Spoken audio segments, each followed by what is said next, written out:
معذرت کی طاقت۔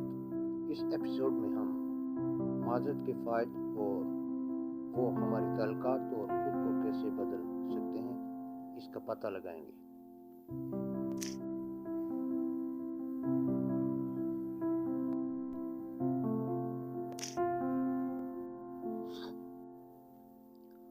معافی کے ذریعے شفا یابی میں خوش آمدید۔ خود کی عکاسی اور ترقی کا سفر۔ میرا نام ریاض گیلانی ہے اور میں اس سیریز میں آپ کا رہنما بنوں گا۔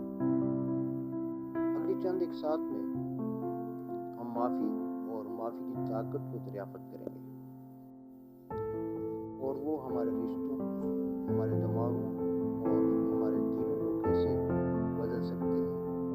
ہم آپ کو معافی مانگنے اور شفا دینے کے عمل میں مدد کرنے کے لیے ذاتی کہانیوں، ماہرانہ بصیرت اور عملی تجاویز کا مطالعہ کریں گے۔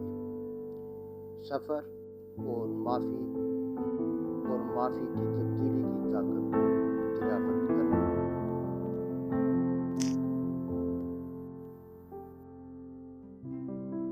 مجھے معافی کے موضوع پر ویڈیو بنانے کا خیال اس وقت آیا جب میں ایک رات نیند نہ آنے کی وجہ سے اپنے ماضی میں گھس گیا۔ تب میں نے دیکھا کہ میں بچپن سے ہی غلطیاں کرتا آ رہا ہوں۔ میں نے ماں باپ، بہن بھائیوں، دوستوں، پڑوسیوں سب کو ناراض کیا۔ ناراضگیوں کا یہ سفر جاری رہا۔ لوگوں کے ساتھ میل جول کا سلسلہ نشیب و فراز سے گزرتا ہوا اس حد کو پہنچا جب مجھے ووٹ کی ضرورت پڑی۔ میں نے زیادہ ووٹ کی خاطر سب کو راضی کرنا تھا۔ مجھے ایسا کرنا پڑا، مگر دوسری طرف مخالف سمت پر ناراضگیوں کی ایک لکیر بڑھتی چلی گئی۔ سیاسی اس سفر میں اکیلا ہی چلا تھا۔ جانب منزل کارواں بنتے گئے اور میں کامیاب منزل ہوا۔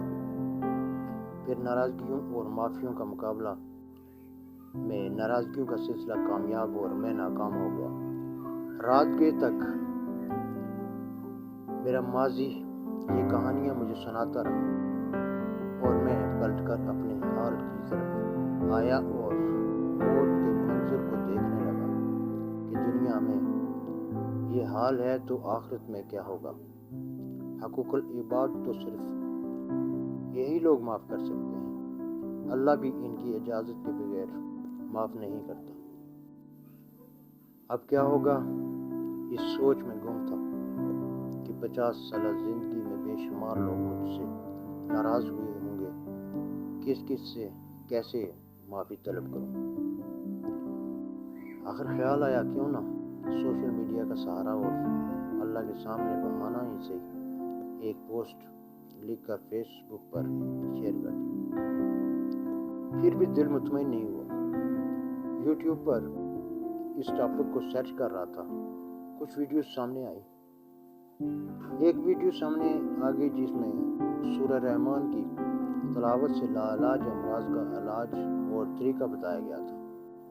اس میں ایک خاص بات جو مجھے ملی وہ یہ تھی کہ جس نے میری توجہ اس ویڈیو کی طرف کر دی کہ آنکھیں بند کرو، اللہ کی رضا کے لیے سب کو معاف کر دو، دل کو صاف کرو اور 3 بار اللہ اللہ اللہ ایسے کہو جیسے بوقت ضرورت اپنی پیاری ماں کو پکارتے تھے، اور پانی پر دم کر کے پی لو اور یہ عمل 7 دن تک کرو، روزانہ 3 مرتبہ۔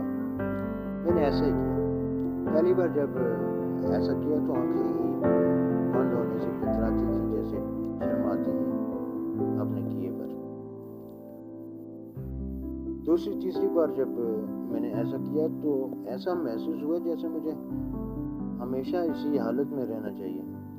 بلکہ یہ ہوا کہ میں فجر کی نماز کے بعد سورہ رحمان اس ترتیب سے آنکھیں بند کر کے سن رہا تھا، اور میری بیٹی اسی دوران جب ناشتہ لے کر آئی تو اور آواز دی، میں نے نہ بول سکا اور شاید میں کافی دیر تک نہ سن سکا۔ بچی نے مجھے زور زور سے ہلانا شروع کیا۔ میری حرکت نہ دیکھ کر وہ زور زور سے رونے لگی اور سب گھر والوں کو جمع کر دیا۔ اتنی دیر میں میرا وہ متعلقہ وقت بھی مکمل ہو گیا اور میں نے آنکھیں کھولیں تو دیکھا کہ سب میرے پاس تھے۔ مطلب کہ اتنی دلچسپی پیدا کرنے والی ذات الہی خود اسباب پیدا کرتی ہے اور طریقہ بتاتی ہے کہ تم اللہ کی رضا کے لیے سب کو دنیا سے معاف کر دو، دل سے معاف کر دو، اور اللہ غفور الرحیم ہے، وہ آپ کو معاف کر دے گا۔ مگر یہ بات تو ان لوگوں کے لیے ہے جن سے آپ ملاقات نہیں کر سکتے، جو زندہ ہیں، آپ کے ارد گرد ہیں، آپ کے پڑوسی ہیں، دوست و احباب میں سے ہیں، سوشل میڈیا پر تعلق دار ہیں۔ ان سے تو آپ معافی طلب کر سکتے ہیں، مگر اس کا آسان طریقہ یہی ہے کہ آپ ان کو اللہ کی رضا کے لیے معاف کر کے درخواست کریں کہ وہ بھی آپ کو معاف کریں، اور یہ سلسلہ بڑھتا چلا جائے اور ہم دنیا اور آخرت میں کامیابیوں کے ساتھ آگے بڑھ سکیں۔ یہی وہ وجہ تھی جس کی بنیاد پر میں نے یہ ویڈیو بنائی۔ ویڈیو کو دوسروں تک ضرور پہنچائیں تاکہ دنیا میں معافی کے ذریعے شفا مل سکے۔ بہت شکریہ۔